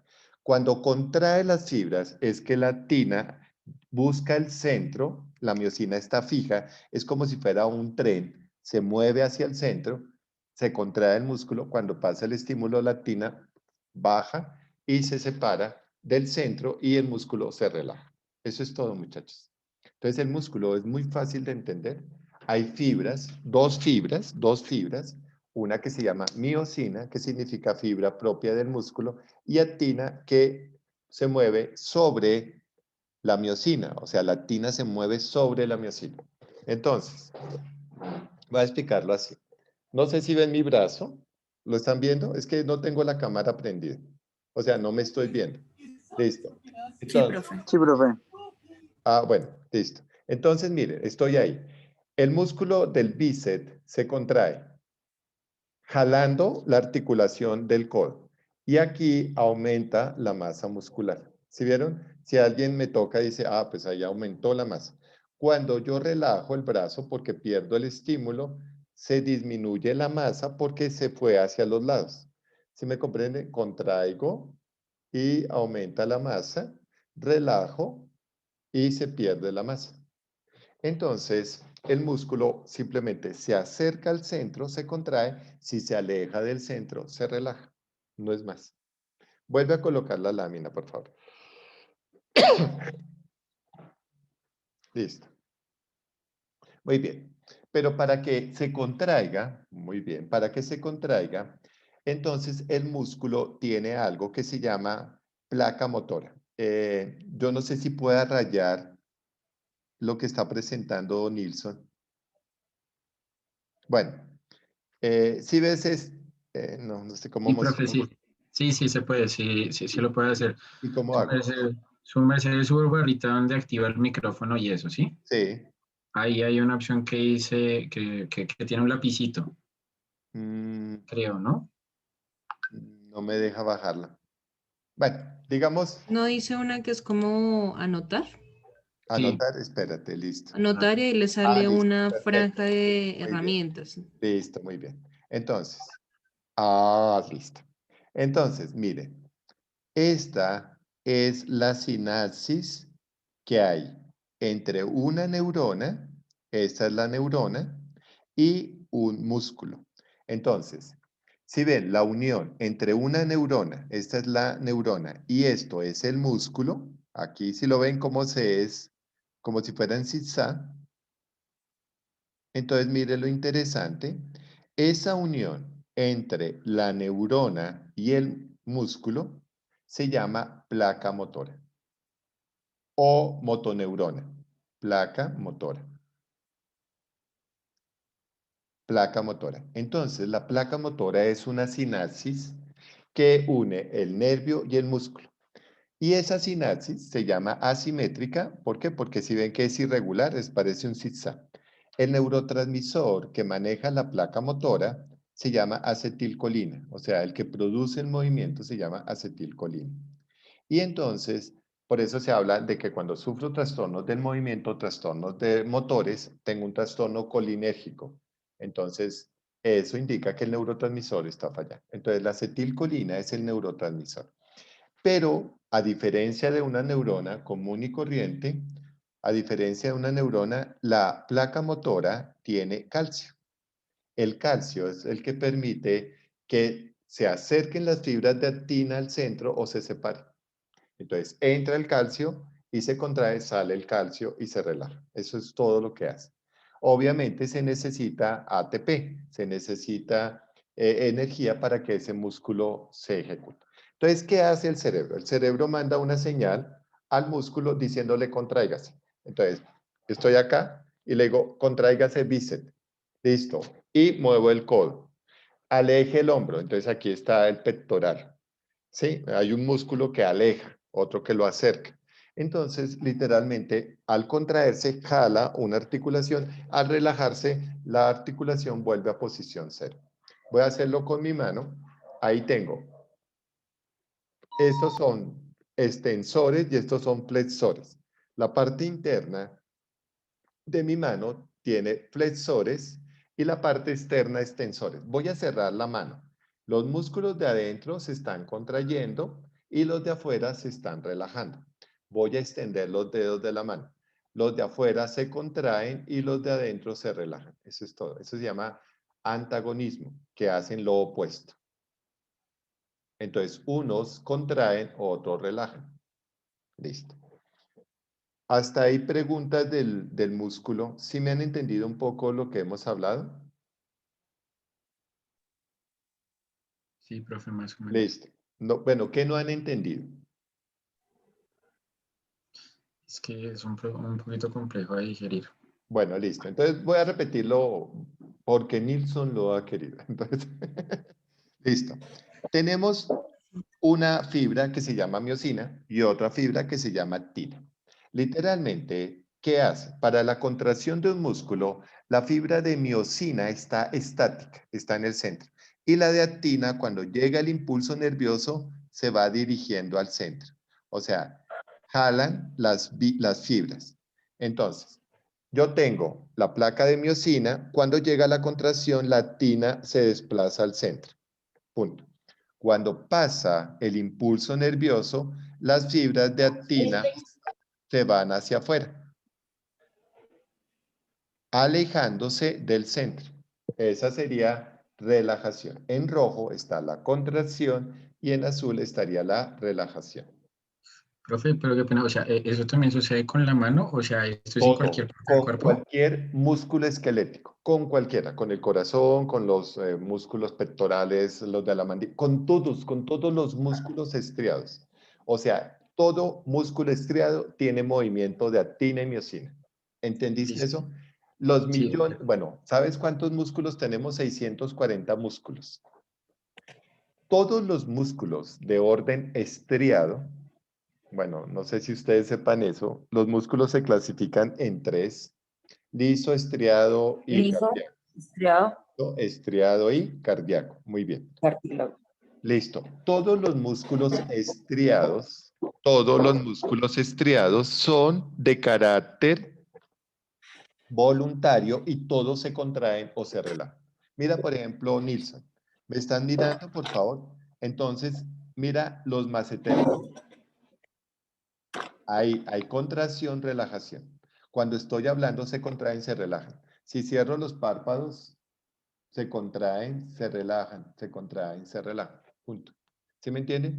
Todos los músculos del cuerpo, 640 músculos, hacen esta misma función. Yo doy la orden de hacer esto, por ejemplo, mira. Unas fibras musculares están haciendo el ejercicio a voluntad. Yo no estoy por ahí dormido y me pongo a hacer esto. No. A voluntad debo estar. Por eso es un proceso básico. Debo estar alerta y en vigilia. Tener unos elementos sensoperceptuales, unos niveles atencionales para ejecutar movimientos voluntarios. Escribir. ¿Se me entiendes, Nilsson? Escribir.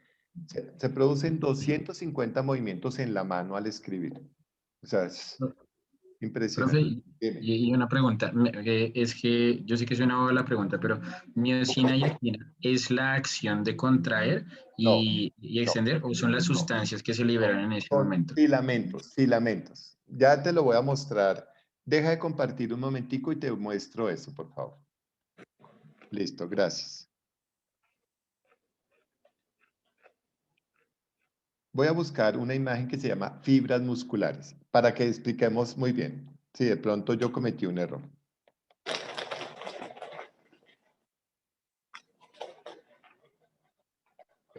Listo. Mira, aquí tengo un músculo. ¿Sí ves? Literalmente. Entonces, vienen por paquetes. Listo. Dentro de este paquete llamado, mira, bueno, tenemos el músculo, tenemos un sarcolema, que es lo que recubre el músculo, y dentro hay un montón de tubitos, y dentro de cada tubito, que se llama miofibrilla, hay fibras de actina, fibras de miosina. Te los voy a traer, mira, aquí está más claro.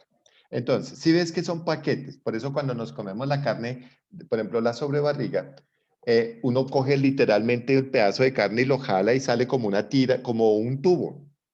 Si ustedes han comido murillo, el murillo es muy rico, bien preparado. Y literalmente uno casi que puede ver los tubos de músculo que se forman. O sea, cuando yo cojo la carne, yo veo los tubos que se forman. ¿Hasta ahí me están entendiendo?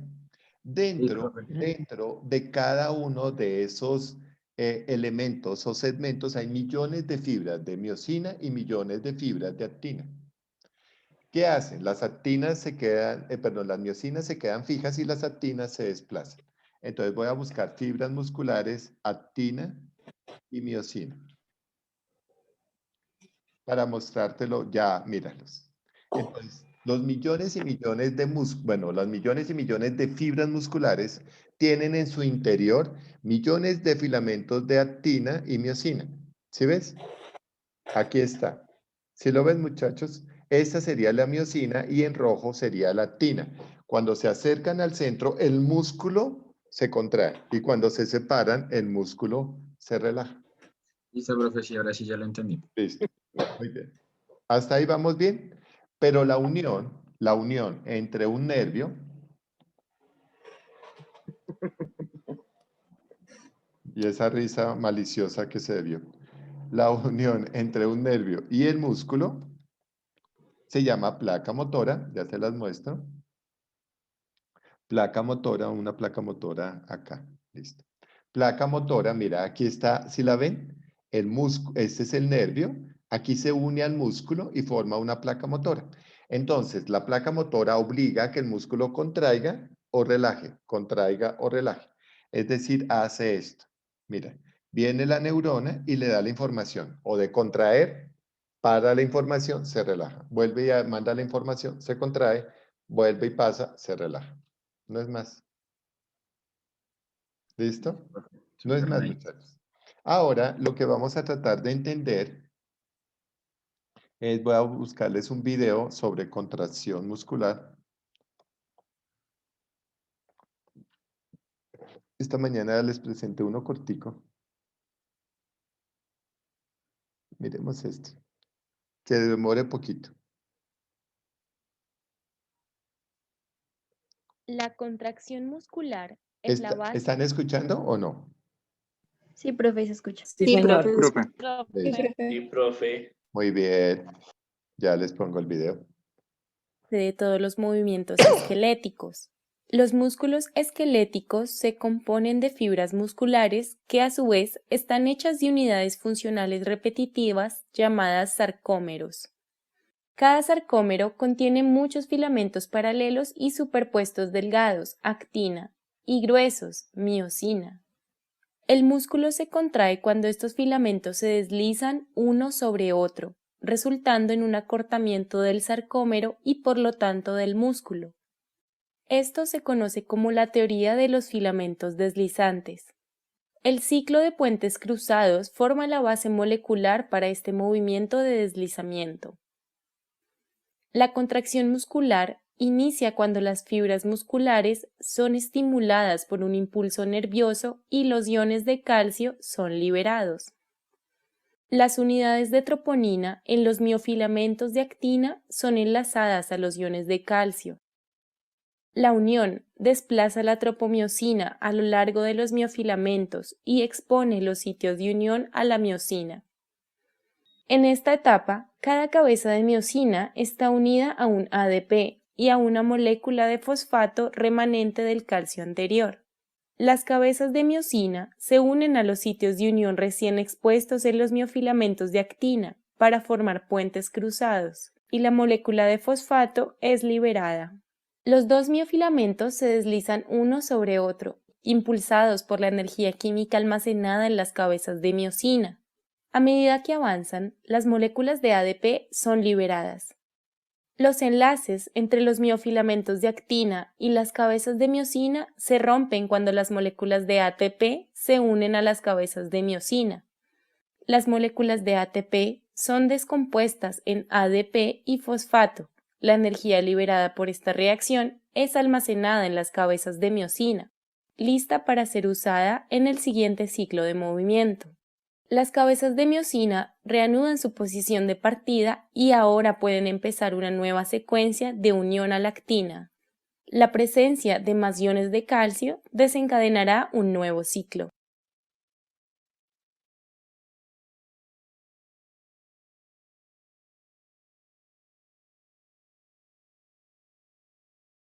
Listo, muchachos, ¿se entendieron un poquito mejor?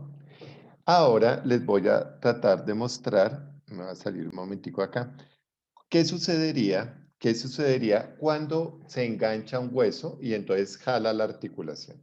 Entonces vamos a ver, un segundito, voy a traerles un video sobre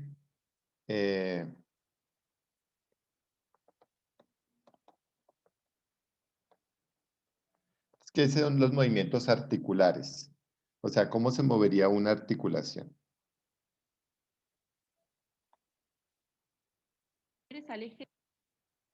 Bueno, aquí lo que quiero mostrarles es un ejemplo. Voy a cortar el video porque es muy largo, pero solo quiero que veamos una cosa importante, digamos. Listo. Aquí miren lo que sucede. Vamos a mover por aquí, listo. Listo. Miren lo que sucede. Ahí tengo una articulación, es el hombro. Músculo coracobraquial, las cuales se encuentran anteriores a la articulación y permiten la flexión. Y acá vemos las fibras anteriores del deltoides, también conocidas como porción clavicular del deltoides, que permite realizar este movimiento. Entonces, sí, voy a tratar de mostrarles literalmente cómo se haría una contracción, una flexión y extensión. O sea, una articulación por sí sola no se mueve. O sea, si yo muevo el codo, o sea, muevo el antebrazo y el brazo, esta articulación que está conformada por húmero y tibia, y húmero y cúbito, discúlpeme, qué pena, o un lar, esta articulación no se mueve por sí sola, necesita unos músculos para moverse. Entonces vamos a ver un poco cómo se presenta eso. Entonces, cuando yo tengo, miren este músculo, miren aquí, si observan el músculo tiene dos partes, una parte que se llama músculo blanco o tendón o ligamento y músculo rojo que es el que se contrae. Literalmente, la flexión y la extensión es lo que permite el movimiento de una articulación. Vamos a poner un ejemplo acá. La flexión es un movimiento en el cual el miembro superior se desplaza desde su posición anatómica hacia anterior en un plano sagital, y el eje, que debe ser perpendicular al plano en el que se realiza el Listo. Observen todo el pectoral, que es un cuádriceps, cómo se contrae y se relaja para mover el brazo. Miren, vamos a repetir esa escena. Desde su posición anatómica hacia anterior en un plano sagital, y el eje, que debe ser perpendicular al plano en el que se realiza el movimiento. Si ven que cuando se contrae el pectoral y el redondo del brazo, eleva el brazo. Si notan la contracción, ahí se ve claramente la contracción. ¿Sí la están viendo, muchachos? Cuando Sí, señor. contrae, Sí, señor. cuando contrae un músculo, eleva una articulación o mueve una articulación. El movimiento es transversal. En cambio, la extensión es el movimiento opuesto al que acabamos de describir. Por lo tanto, el miembro superior se va a desplazar hacia posterior en el mismo plano y teniendo el mismo eje que la flexión. Para poder realizar cada movimiento... ¿Sí me están entendiendo? Entonces nos van a explicar cómo deben estar insertados los músculos. Esto se llama biocinética del movimiento. Es muy complicado, eso lo ve uno en ortopedia y en fisiatría, que son las ciencias que estudian el músculo. Pero lo que quiero que ustedes vean es que si no se contrae un músculo, no hay movimiento. Es transversal. En cambio, la extensión es bueno, el movimiento opuesto. ¿Sí ven? O sea, si no hay Un contracción... músculo que lo realice.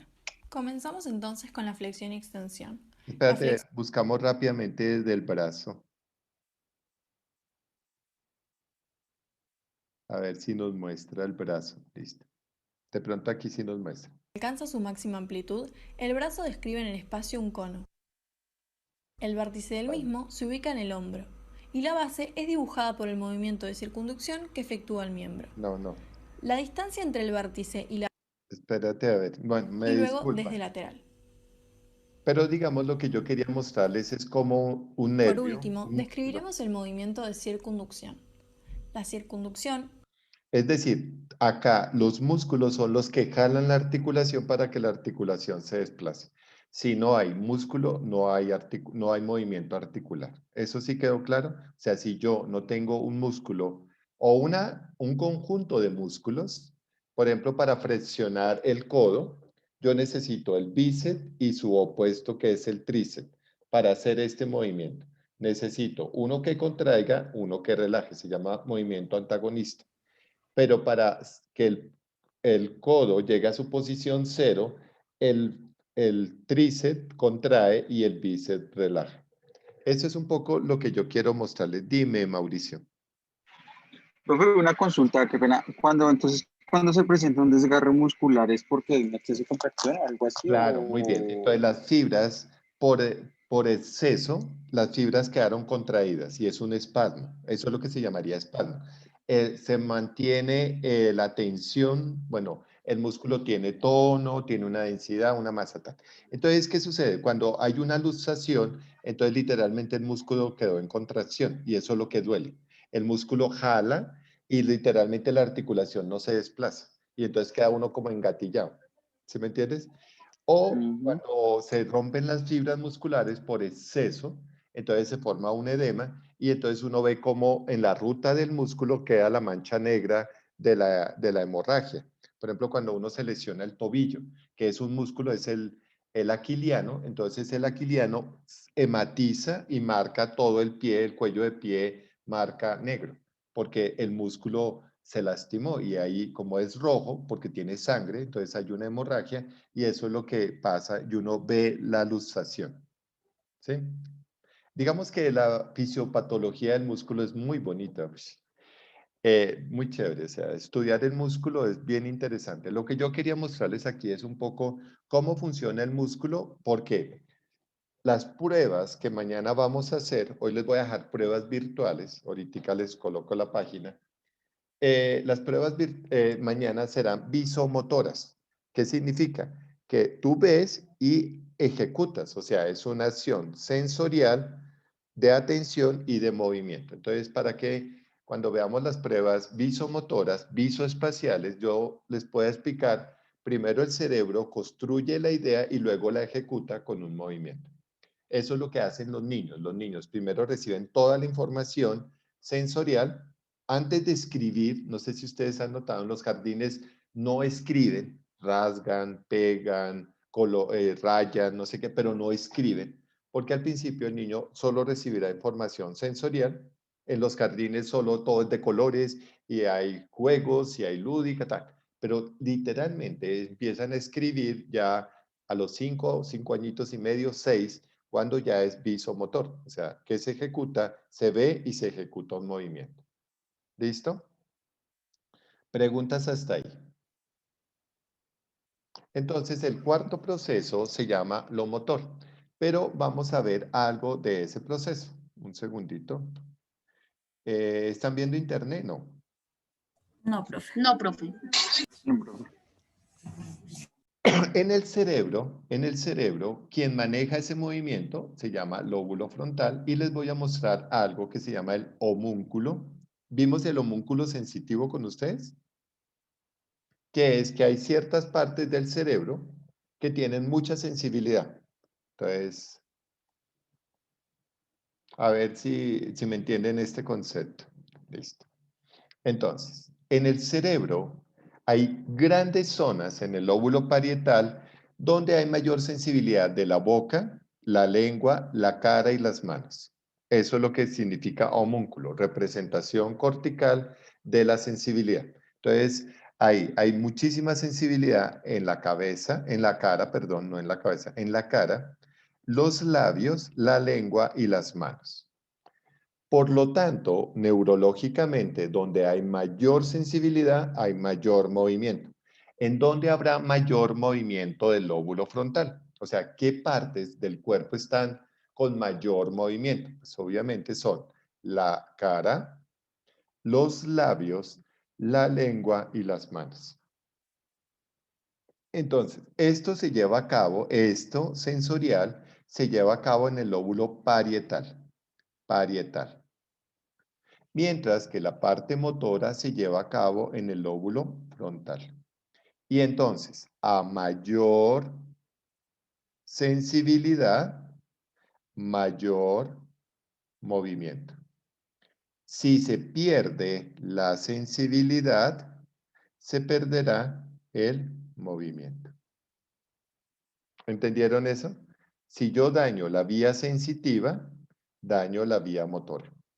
Eso es un principio neuronal. Por eso, por ejemplo, Cindy va al odontólogo y le van a hacer una exodoncia. Le colocan analgésico al trigémino, pero literalmente adormece la lengua. ¿Sí o no? Adormece la lengua.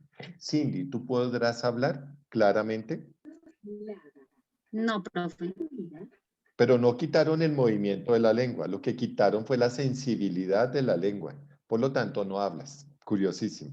Entonces, ese es un principio de los procesos básicos. Si yo quito la sensibilidad, quito el movimiento. Pero no sucede al contrario. Si yo lesiono el movimiento, no significa perder sensibilidad.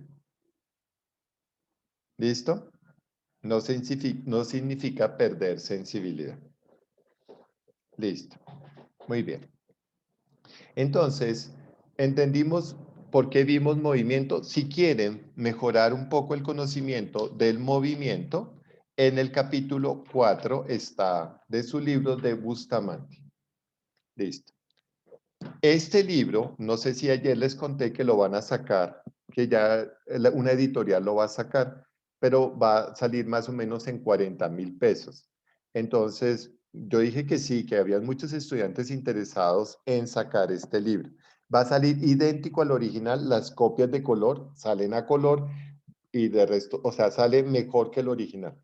¿Por qué? Porque ya está, el mío ya está más viejito. Este es uno que mandé sacar de repuesto. Pero entonces yo les avisaré cuando sale el libro y si aunque no salga para esta clase, espero que lo puedan adquirir. ¿Listo? Muy bien. Ahorita, pues como yo tengo algunas cositas que hacer ahorita con investigación, vamos a entrar a psicoactiva.com para hacer unas pruebas atencionales. Vamos mañana a hacer las otras pruebas atencionales que yo les pedí las hojas hoy, pero las hacemos mañana. Entonces, psicoactiva.com. Ya les mando por link para que desarrollen esta prueba. Se llama una prueba de atención. Mañana vamos a ver muchas pruebas de atención. atención y movimiento.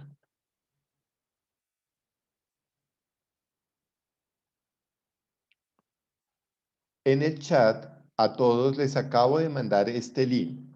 Por favor, revísenlo.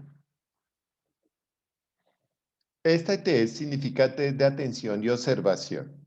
Y hay por niveles. Entonces va por niveles. Entonces van a desarrollar, pues nos quedan 15 minutos, pero pues traten de jugarlo. En psicoactiva.com hay muchos ejercicios de memoria, atención y orientación. Bueno, perdón, me equivoqué. De atención y orientación. Todavía no vamos a ver los de memoria. ¿Listo, muchachos? ¿Ya todos revisaron que sí les cargó el link? Sí, profe. Listo, muchachos. Bueno, entonces mañana nos vemos a las 6. No sé si tengan alguna pregunta. Mañana el parcial se activa a las 10 de la noche. Pero mañana. Tienen toda la noche y parte del día para desarrollarlo. ¿Alguna pregunta? Profe, cuando hagamos el test psicotécnico, ¿le tomamos pantallas o algo así? ¿O Pues ese sí, ejercicio propiamente no, por ahora solo quiero que lo hagan por niveles. ¿Sí? Mañana vamos a ver cómo se califica, por ejemplo, tachado, mañana vamos a ver las figuras psicométricas, etcétera, etcétera. Por ahora solo quiero que lo jueguen. Y mañana explico cómo se califican todos. Mañana será de pruebas. Mañana. Disculpa, profe, ¿está habilitado el parcial a partir de las 10 de la noche de qué día? Yo no vuelvo a decir. Pérdida de atención. Te salvaron, Milena. Una pregunta. Perdón. En el link dice que toca instalar para hacer la actividad. No. ¿Toca instalar o toca solo? A mí me aparece arriba, abajo, en la parte de abajo instalar. No, baja, Maya. Baja Tú y bajas dice, y ahí dice comenzar. Comenzar. ¿Sí lo viste? Okay. Sí, ya. ¿Ya? Listo. Sí, profe, Si gracias. entran a pruebas psicoactivas, hay muchos juegos que mañana vamos a mirar para enseñarles a evaluar atención. Mañana vamos a enseñarles a evaluar senso-percepción, estados de conciencia, atención y movimiento. Mañana, ese es el taller de mañana. Mañana vamos a ver pruebas visomotores, visoespaciales, para que sepan cuáles son. Aunque después las van a volver a ver en una materia que se llama neuropsicología, pues yo se las voy a enseñar para explicar estos capítulos. ¿Les parece?